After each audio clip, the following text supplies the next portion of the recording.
हाँ तो साथियों, एक बार फिर से आप लोगों का स्वागत है चैप्टर वाइज प्रैक्टिस के इस नए वीडियो में। तो हम लोग क्या कर रहे हैं कि सभी जो आप लोग का विषय है, चाहे वो आपका गणित हो, विज्ञान हो, हिंदी हो, सोशल साइंस हो, सभी के हम लोग चैप्टर वाइज प्रैक्टिस कर रहे हैं। तो उसी के दौरान आज हम लोग विज्ञान का जो आप लोग का रसायन शास्त्र है उसका चैप्टर नंबर जो फर्स्ट है, रासायनिक अभिक्रिया और समीकरण, तो इसके जो वीवीआई जो आप लोग का ऑब्जेक्टिव क्वेश्चन है उसको हम लोग सॉल्व करने वाले हैं, ताकि जो आप लोग का बोर्ड परीक्षा 2025 होने वाला है उसमें आप अधिकतम अपना अंक हासिल कर पाए। तो बिना समय को गवाए हुए हम लोग प्रश्न की ओर बढ़ते हैं, और साथ ही साथ क्या है कि हम लोग सभी प्रश्न के साथ सभी कंसेप्ट को भी समझते चलेंगे। और ये सभी इम्पोर्टेंट है आप लोग के लिए, चाहे वह बिहार बोर्ड हो, यूपी बोर्ड हो, राजस्थान बोर्ड हो, मध्य प्रदेश बोर्ड हो, सभी बोर्ड जहाँ पर एनसीईआरटी की पढ़ाई होती है उसके लिए समान रूप से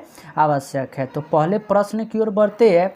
तो पहला प्रश्न जो है वो आप लोग के सामने इस प्रकार से है। पहला प्रश्न देखिए क्या कर रहा है। पहला प्रश्न कर रहा है, निम्नलिखित में से कौन एक दहन अभिक्रिया है। दहन अभिक्रिया कर रहा है कि दहन अभिक्रिया कौन है, मतलब जिसको जलाने का कार्य हो रहा हो।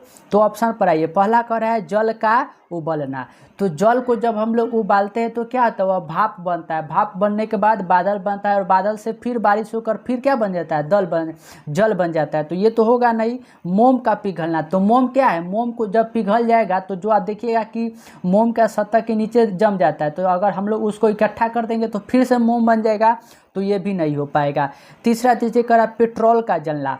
तो अगर हम लोग एक बार पेट्रोल को जला देंगे तो क्या उसके बाद पेट्रोल की प्राप्ति हो पाएगा, तो कहिएगा कि नहीं सर। तो इसका राइट आंसर सी हो जाएगा कि पेट्रोल का जलना। और दहन क्यों है, दहन एक रासायनिक अभिक्रिया है, इसीलिए हम लोगों ने पेट्रोल को जलना जो है दहन के लिए लिया। बाकी ये दोनों जो है वह क्या है, भौतिक परिवर्तन है, इसीलिए हम लोगों ने ऊपर वाले ए और बी ऑप्शन को नहीं लिया है। प्रश्न नंबर 2 की ओर बढ़ते हैं। तो प्रश्न नंबर 2 जो है वो आपके लिए बहुत ज़्यादा इम्पोर्टेंट है। क्यों है, क्योंकि आपके बोर्ड एग्जाम में बार बार ऐसे प्रश्न पूछे जाते हैं कि कोई भी एक यौगिक का नाम दे देगा, तत्व का नाम दे देगा, उसका रंग, उसका गंधक, इस प्रकार के सवाल पूछे जाते हैं। तो कह रहा है सिल्वर क्लोराइड का रंग क्या है। सिल्वर क्लोराइड मतलब क्या हुआ, इसका फॉर्मूला होता है AgCl। Ag मतलब सिल्वर, और Ag मतलब सिल्वर हो गया, और Cl मतलब क्लोराइड। तो याद रखिएगा कि AgCl यानी कि सिल्वर क्लोराइड का जो रंग होता है वह होता है हरा। तो इसका right answer option number C हो जाएगा। प्रश्न नंबर 3 की ओर बढ़ते हैं। तो प्रश्न नंबर 3 इस प्रकार से है कि श्वसन किस प्रकार की अभिक्रिया है।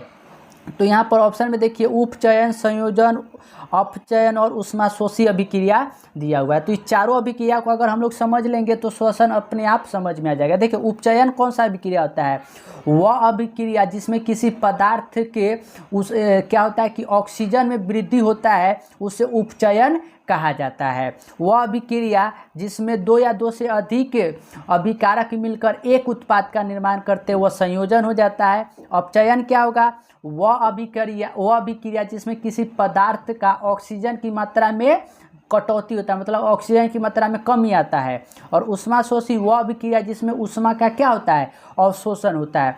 तो श्वसन को अगर हम लोग ध्यान से अगर समझने की कोशिश करें तो श्वसन में क्या होता है कि हम लोग ऑक्सीजन को अंदर लेते हैं और उससे क्या होता है, ऊर्जा की प्राप्ति होता है, यानी कि यह उपचयन है। तो इसका right answer option number A हो जाएगा। प्रश्न नंबर 4 की ओर बढ़ते हैं। तो प्रश्न नंबर 4 देखिए क्या कर रहा है कि लोहा को जिंक से लेपित करने की क्रिया को कहते हैं। तो क्या होता है ना कि हमारे यहाँ लोहा हो या लोहा को हम लोग जब रख देते हैं वायु में, और जहाँ पर पानी वानी का थोड़ा भी अगर संपर्क रहे तो वहाँ पर लोहे पर जंग लग जाता है। तो उसी जंग से हम लोग क्या करते हैं कि बचाने के लिए हम लोग उस पर क्या कर देते हैं कि जिंक का लेप हम लोग कर देते हैं, जिससे लोहा पर क्या हो कि जंग न लगे। और उसी जंग को नहीं लगाने के लिए जो प्रक्रिया होता है जिंक लेपित करने का, उसको हम लोग कहते हैं गैल्वेनीकरण। तो इसका राइट आंसर बी हो जाएगा। और ये सभी बोर्ड एग्जाम में बहुत बार बार पूछा जाता है, तो इसे तो आप लोग याद ही कर लीजिएगा। प्रश्न नंबर 5 की ओर बढ़ते हैं। तो प्रश्न नंबर 5 फिर से रिपीट हो चुका है, कह रहा है कि सिल्वर क्लोराइड AgCl। तो आपको शायद दूसरे नंबर प्रश्न में ही बताया था कि सिल्वर क्लोराइड का रंग क्या होता है, तो हरा। तो इसका राइट आंसर सी हो जाएगा। प्रश्न नंबर 6 की ओर बढ़ते हैं। तो प्रश्न नंबर 6 देखिए क्या कर रहा है कि नाइट्रोजन डाइऑक्साइड यानी कि NO2 के धुएं का रंग होता है। अब कह रहा है कि NO2 यानी कि नाइट्रोजन डाइऑक्साइड का धुएं का रंग क्या होता है। तो सिल्वर क्लोराइड का रंग क्या होता है, हरा होता है। तो आप लोग अब क्या करिएगा कि गूगल पर जाइएगा और नाइट्रोजन डाइऑक्साइड यानी कि NO2 का रंग क्या होता है, धुएं का रंग, ये आप लोग देख कर और इसका आंसर बताइएगा। आप ही लोग को भी तो सीखना ही है। तो इसका 6 नंबर आप लोग होमवर्क में रहेगा, आप लोग कमेंट सेक्शन में बताइएगा। प्रश्न नंबर 7 की ओर बढ़ते हैं। तो प्रश्न नंबर 7 देखिए क्या कर रहा है कि निम्नलिखित में से कौन समीकरण संतुलित है। तो समीकरण जो है ना वो संतुलित पूछ रहा है। तो कौन सा समीकरण संतुलित होता है। तो आप लोग पढ़े होइएगा चैप्टर नंबर 1 में कि वह अभिक्रिया जिसमें अभिकारक और उत्पाद दोनों के परमाणु संख्या समान होता है वह समीकरण संतुलित होता है। मतलब कि अभिकारक भी और उत्पाद भी दोनों का परमाणु संख्या समान होना चाहिए। तो देखिए इसमें से कौन सा है जिसमें दोनों समान है। तो ऑप्शन नंबर 1 को चेक करिएगा। तो यहाँ Fe जो है, Fe यानी कि आयरन 1 है और Cl2 2 है, क्लोरीन 2 है। लेकिन यहाँ पर देखिए तो Fe तो 1 सही है लेकिन Cl कितना है, 3 हो गया। तो ये गलत हो गया। ऑप्शन नंबर 2 की ओर बढ़िएगा तो NH4NO2 इसको देखिएगा। तो यहाँ पर N2 सही है और H2 यानी कि H4 हो गया। तो H4 सही है और ऑक्सीजन भी 2 सही है। तो ये ऑप्शन नंबर बी जो हो जाएगा वह क्या हो जाएगा, सही हो जाएगा। क्योंकि जो बाएं तरफ यानी कि जो यह अभिकारक है, जितना परमाणु की संख्या इस तरफ है उतना जो उत्पाद आया है उसमें भी है। तो इसका राइट आंसर बी हो जाएगा। प्रश्न नंबर 8 की ओर बढ़ते हैं। तो प्रश्न नंबर 8 देखिए कह रहा है शरीर में भोजन का पचना किस प्रकार की अभिक्रिया है। तो हमारे शरीर में जो भोजन पचता है वह पूछ रहा है कि वह कौन सी प्रकार की अभिक्रिया है।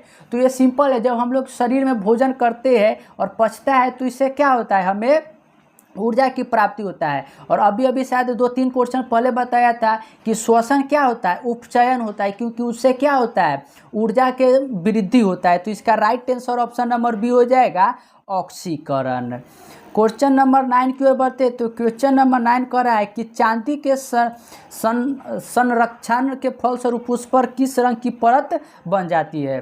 संक्षारण, जब जंग लगता है, संक्षारण मतलब होता है कि जंग लगने की प्रक्रिया। तो चांदी के संक्षारण के फलस्वरूप उस पर कौन सी रंग पड़ती है। तो चांदी के ऊपर जब संक्षारण होता है तो उस पर देखिएगा कि काला काला, अगर आप लोग हनुमान जी पहनते होंगे या कोई भी अंगूठी पहनते होंगे तो वो अगर चांदी का हो तो उस पर क्या हो जाता है, काला काला पड़ जाता है। तो इसका right answer option number C हो जाएगा, काली। प्रश्न नंबर 10 की ओर बढ़ते। तो प्रश्न नंबर 10 देखिए क्या कर रहा है कि चिप्स की थैली में चिप्स को उपचयन से बनाने के लिए कौन सी गैस भरी जाती है। कहने का यहाँ मतलब है कि जब भी आप लोग चिप्स खाते होइएगा तो क्या है कि आप पॉकेट के देखिएगा तो उसको जब खोलते हो उसमें बहुत सारा हवा भरा रहता है। तो वह जो हवा होता है वह ऑक्सीजन नहीं होता है, वह होता है नाइट्रोजन। अब कहिएगा कि सर नाइट्रोजन क्यों होता है। तो नाइट्रोजन का कारण ये होता है कि उपचयन अभिक्रिया से क्या होता है ना कि कोई भी पदार्थ जो है वो ऑक्सीकरण करके क्या उसका जो होता है गंध वह खराब हो जाता है, महकने लगता है। इसीलिए उसमें ऑक्सीजन की जगह पर हम लोग नाइट्रोजन मिला देते हैं ताकि लंबे समय तक क्या हो कि उसका स्वाद में कोई भी खराबी ना आए। तो इसका right answer option number B हो जाएगा, नाइट्रोजन। प्रश्न नंबर 11 की ओर बढ़ते हैं। तो 11 देखिए कह रहा है क्या कि लौह चूर्ण पर तनु हाइड्रोक्लोरिक अम्ल डालने से क्या होता है। लौह चूर्ण मतलब क्या हुआ कि Fe+ तनु हाइड्रोक्लोरिक मतलब HCl के डालने से कह रहा है कि क्या होगा।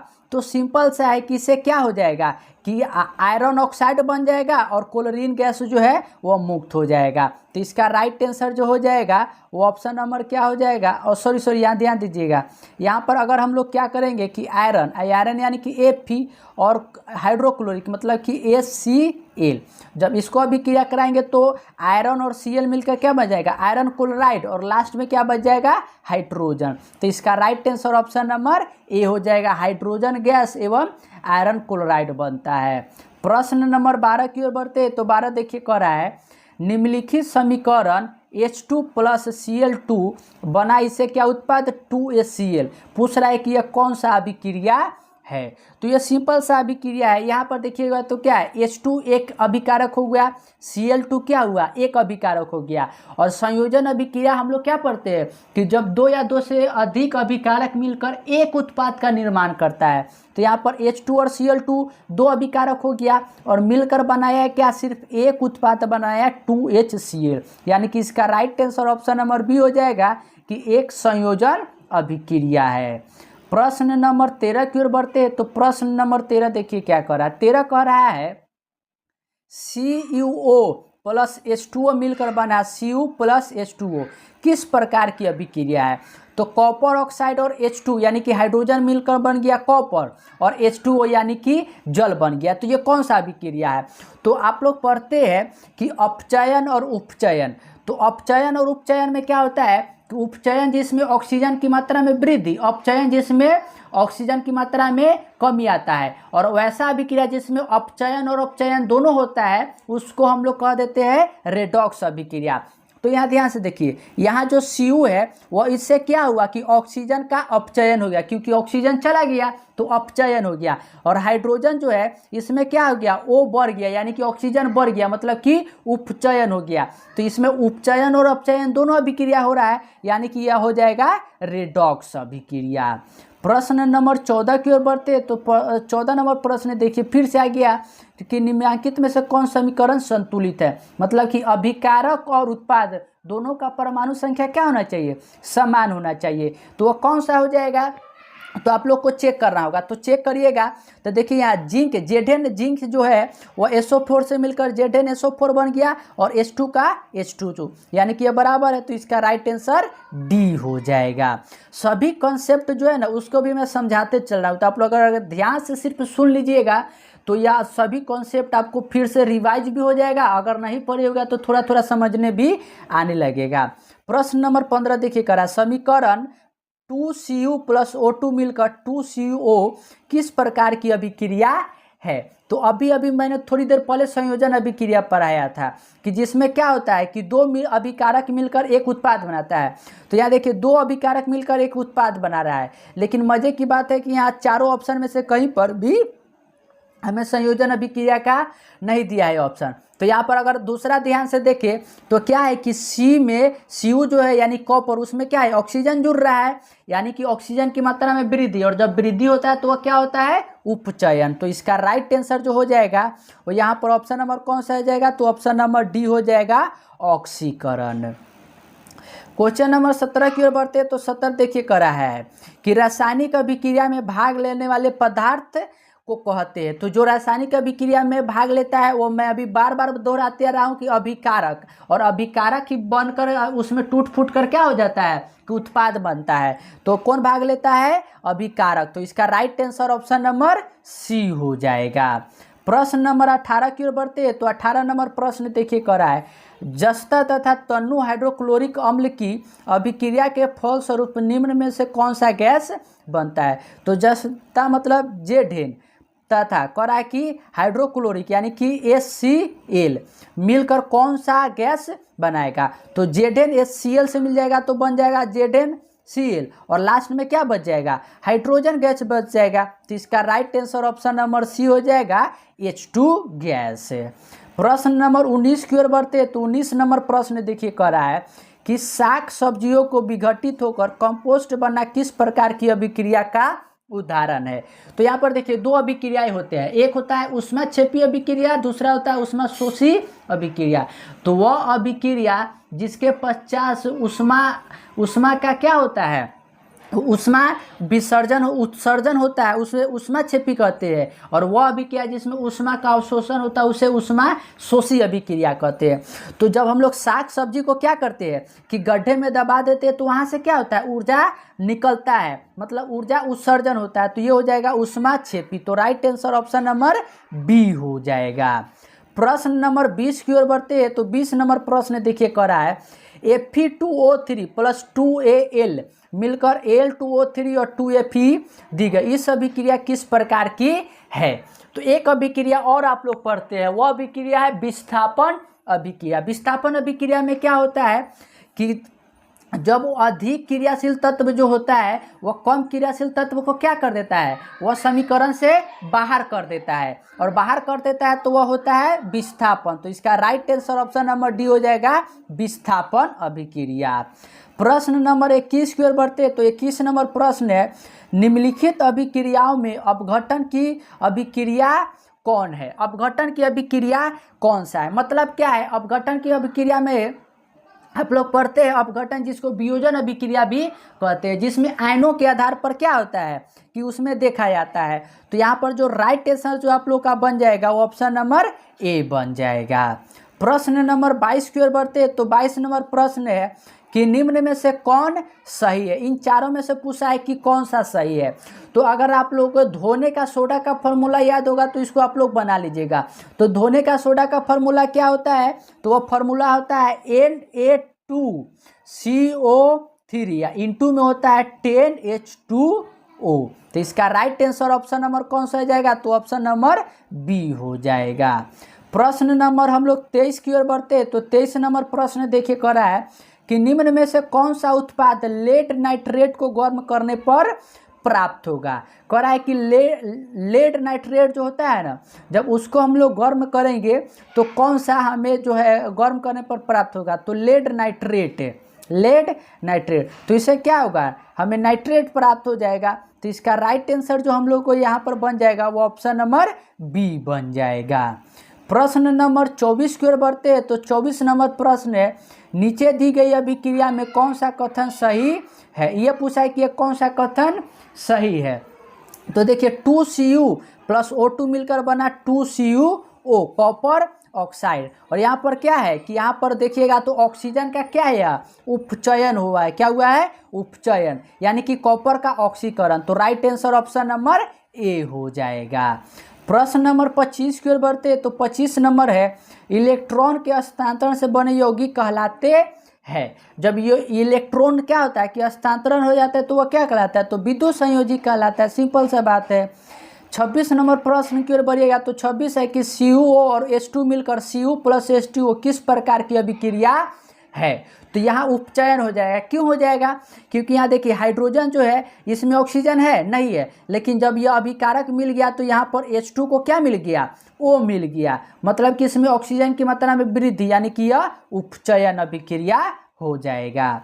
प्रश्न नंबर 27 की ओर बढ़ते तो 27 नंबर प्रश्न है कि निम्नलिखित में से कौन सा एक रेडॉक्स अभिक्रिया है। अब रेडॉक्स अभिक्रिया पूछा गया है कि रेडॉक्स अभिक्रिया कौन सा होगा। तो रेडॉक्स अभिक्रिया भी आप लोग पढ़े हैं कि रेडॉक्स अभिक्रिया क्या होता है कि जिसमें दो क्या बनता है, रेडॉक्स अभिक्रिया आप लोग पढ़े हैं कि रेडॉक्स अभिक्रिया जिसमें उपचयन और अपचयन क्या हो, दोनों एक ही साथ होता है। तो देखिए किसमें से किसके साथ हो रहा है, तो आप लोग कहिएगा कि सर ऑप्शन नंबर सी हो रहा है, क्योंकि कैल्शियम के साथ ऑक्सीजन निकल रहा है और हाइड्रोजन के साथ ऑक्सीजन जुड़ रहा है।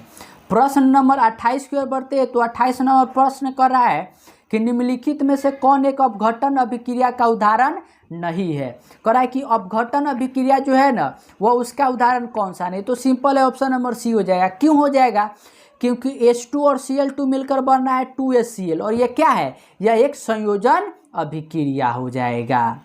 उसके बाद क्वेश्चन नंबर 29 की ओर बढ़ते हैं तो 29 नंबर प्रश्न है कि अवक्षेपण अभिक्रिया से किस प्रकार का लवण प्राप्त होता है। तो याद रखिएगा कि यह अविलय प्राप्त होता है। क्या होता है, अविलय। प्रश्न नंबर 30 की ओर बढ़ते हैं तो 30 नंबर प्रश्न है कि निम्नलिखित अभिक्रियाओं में से कौन विस्थापन अभिक्रिया है। विस्थापन अभिक्रिया कुछ देर पहले ही बताया है कि वह अभिक्रिया जिसमें अधिक क्रियाशील तत्व कम क्रियाशील तत्व को विस्थापित कर देता है, उसे हम लोग कहते हैं विस्थापन अभिक्रिया। तो यहाँ पर कौन सा आ जाएगा, तो ऑप्शन नंबर सी हो जाएगा, क्योंकि यहाँ जो Fe है आयरन वह SO4 से तो अभिक्रिया कर लिया और Cu को क्या कर दिया, अलग बैठा दिया, लात मारकर Cu को विस्थापित कर दिया। तो इसका राइट आंसर सी हो जाएगा। प्रश्न नंबर 31 की ओर बढ़ते हैं तो 31 नंबर प्रश्न है निम्नलिखित में से कौन द्विविस्थापन अभिक्रिया है। अब द्विविस्थापन अभिक्रिया क्या होगा, विस्थापन में जिसको एक ही तत्व को हम लोग विस्थापित करते हैं, तो द्विविस्थापन में दो तत्व को क्या कर देंगे, विस्थापित कर देंगे। तो यहाँ पर देखिए कि वह कौन सा है जिसमें दो तत्वों को विस्थापित किया जा रहा है, तो आप लोग कहिएगा कि ऑप्शन नंबर सी हो जाएगा। प्रश्न नंबर 32 की ओर बढ़ते हैं। तो 32 नंबर प्रश्न है, लाल तप्त आयरन पर जलवाष्प प्रवाहित करने पर कौन सा यौगिक प्राप्त होता है। लाल तत्व यानी कि आयरन, आयरन जो है इस पर जब हम लोग जलवाष्प प्रवाहित करेंगे तो कौन सा प्राप्त होगा, तो यह होता है Fe2O3। तो राइट आंसर बी हो जाएगा। प्रश्न नंबर 33 की ओर बढ़ते हैं। तो 33 नंबर प्रश्न है, निम्नलिखित में से कौन सा समीकरण असंतुलित है। निम्नलिखित में से कह रहा है कौन सा जो है समीकरण वो क्या है, असंतुलित है, जिसका अभिकारक और उत्पाद के परमाणुओं की संख्या समान नहीं है। तो ऑप्शन नंबर ए जो है यह सही है, क्योंकि H2 और Cl2 है तो यहाँ पर भी सही है, तो ये सही हो गया। 2KCl सही है, लेकिन यहाँ पर ऑक्सीजन देखिएगा तो ऑक्सीजन की संख्या 6 है, ये भी सही है, ये भी सही हो गया। ऑप्शन नंबर डी को देखिएगा तो 2H2 और 2O2, तो ये भी सही हो गया। तो लास्ट ऑप्शन नंबर सी जो हो जाएगा यही गलत हो जाएगा। प्रश्न नंबर 34 की ओर बढ़ते हैं। तो 34 नंबर प्रश्न देखिए करा है, AB और प्लस CD मिलकर बना AD और CB, अभिक्रिया का नाम बताए कि अभिक्रिया का नाम क्या होगा।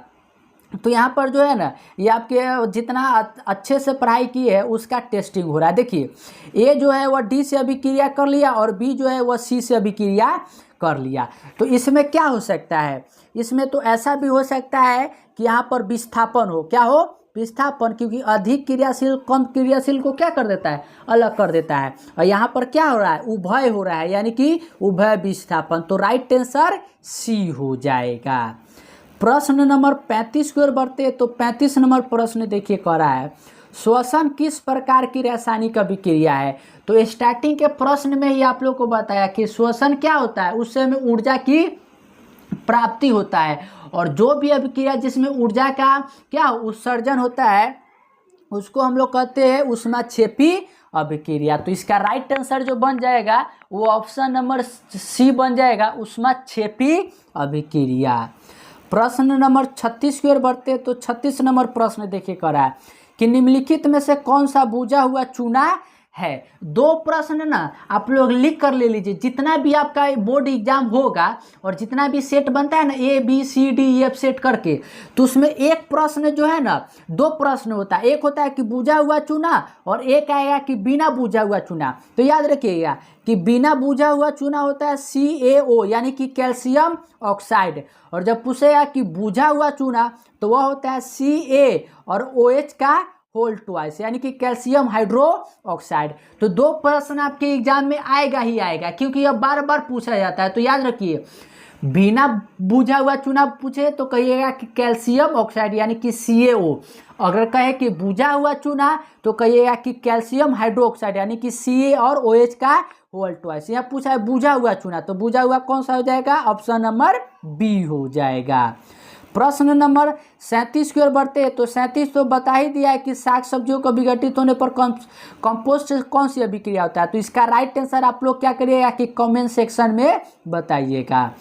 क्वेश्चन नंबर 38 की ओर बढ़ते हैं। तो 38 नंबर प्रश्न देखिए करा है, फेरस सल्फेट क्रिस्टल का रंग होता है। तो फेरस सल्फेट का याद रखिए कि भूरा रंग का होता है। प्रश्न नंबर हम लोग 39 की ओर बढ़ते हैं। तो 39 है, CuO और H2 मिलकर Cu प्लस H2O बना, किस प्रकार की अभिक्रिया है। तो यहाँ साफ साफ देख सकते हैं कि हाइड्रोजन ऑक्सीजन को क्या कर लिया, ग्रहण कर लिया, मतलब उसकी ऑक्सीजन की मात्रा में वृद्धि हुआ है, तो यह उपचयन अभिक्रिया हो जाएगा। प्रश्न नंबर 39 की ओर बढ़ते हैं। तो 39 नंबर प्रश्न है, अभिक्रिया CuO और H2O मिलकर फिर से, तो वही आ चुका है, तो यह उपचयन हो जाएगा। प्रश्न नंबर 40 की ओर बढ़ते हैं। तो 40 है कि निम्नलिखित में कौन उपचायक है। कह रहा है कि उपचायक जो है वह उपचायक मतलब उपचयक करने की क्रिया वह करता है, तो वह कौन सा करेगा, तो वह CO2 करेगा। क्यों, क्योंकि इसके पास जो है वो ऑक्सीजन है। तो राइट आंसर बी हो जाएगा।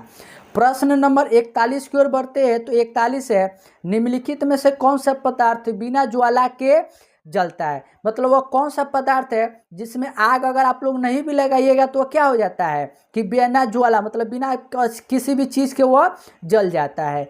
तो कौन सा हो जाएगा, क्या मोमबत्ती होगा, केरोसिन होगा, कोयला होगा या मीथेन गैस होगा। तो ये तो बहुत ही सिंपल है, हम लोग अपने आसपास देखते ही रहते हैं। तो इसका आंसर आप लोग क्या करिएगा कि कमेंट सेक्शन में बताइएगा कि बिना ज्वाला के कौन सा जलता है। प्रश्न नंबर 42 की ओर बढ़ते हैं। तो 42 है कि अम्ल और क्षार के बीच अभिक्रिया होने पर लवण और जल बनते हैं, यह अभिक्रिया कहलाती है। तो ये बहुत ही सिंपल अभिक्रिया है और यह बहुत ही ज़्यादा वीवीआई भी है, क्योंकि यह प्रश्न बार बार पूछा जाता है।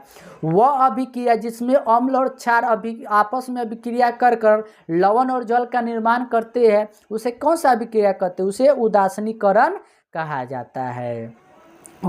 प्रश्न नंबर 43 43 की ओर बढ़ते। तो 43 है रासायनिक अभिक्रियाओं को व्यक्त किया जाता है। रासायनिक अभिक्रियाओं को किस में व्यक्त किया जाता है? तो समीकरण के द्वारा व्यक्त किया जाता है। जैसे कि CuO प्लस H2 मिल गया, CO और H2 मिलकर बन के क्या बनाता है? तो यह बनाता है Cu प्लस H2O। तो यह रासायनिक समीकरण अभिक्रिया है और इसको किस में दर्शा रहे? तो समीकरणों के द्वारा दर्शा रहे हैं। प्रश्न नंबर 44 की ओर बढ़ते। तो 44 नंबर है लाल तप्त लोहा पर जलवाष्प प्रवाहित करने पर निम्नलिखित में कौन सी यौगिक बनता है? जब लाल तत्व पे होता है, तो ये तो क्वेश्चन मैंने आपको पीछे भी करवाया, तो इसका आंसर आप लोग क्या करिएगा कि कमेंट सेक्शन में बताइएगा। प्रश्न नंबर 45 की ओर बढ़ते। तो 45 नंबर प्रश्न है रासायनिक समीकरण में जलीय विलयन को किस प्रतीक द्वारा दर्शाया जाता है? रासायनिक समीकरण जो होता है उसे किस विलयन द्वारा दर्शाया जाता है? तो जलीय विलयन जो होता है उसको AQ द्वारा यानी कि एक्वा द्वारा दर्शाया जाता है। प्रश्न नंबर 46 की ओर बढ़ते हैं। तो 46 नंबर प्रश्न है क्लोरोफिल और सूर्य प्रकाश की उपस्थिति में पौधे वायु से कार्बन डाइऑक्साइड एवं पृथ्वी से जल ग्रहण करके अपना भोजन तैयार करते हैं, यह किस प्रकार की अभिक्रिया है? तो ये तो हम लोग पढ़ते हैं कि यह प्रकाश रासायनिक अभिक्रिया है, फोटोसिंथेसिस अभिक्रिया। प्रश्न नंबर 47 की ओर बढ़ते हैं। तो कह रहा है रेडॉक्स अभिक्रिया। रेडॉक्स अभिक्रिया कौन सा अभिक्रिया? जिसमें उपचयन और अपचयन क्या हो? दोनों एक ही साथ होता है। तो ऑप्शन नंबर C हो जाएगा। प्रश्न नंबर 48 की ओर बढ़ते हैं। तो 48 है समीकरण के बाएं एवं दाएं दोनों और प्रत्येक प्रकार के परमाणुओं की संख्या समान है, यह समीकरण है। तो ये तो सिंपल परिभाषा ही होता है संतुलित समीकरण का कि वह समीकरण जिसके अभिकारक और उत्पाद यानी कि बाएं तरफ और दाएं तरफ दोनों तत्वों का क्या हो? परमाणु संख्या समान होता है, तो वह होता है संतुलित। तो right answer option number B हो जाएगा। प्रश्न नंबर 49 की ओर बढ़ते हैं। तो 49 नंबर है निम्नलिखित में से कौन सा ऑक्सीकारक है? कह रहा है कि ऑक्सीकारक कौन सा है? तो ऑप्शन नंबर B हो जाएगा।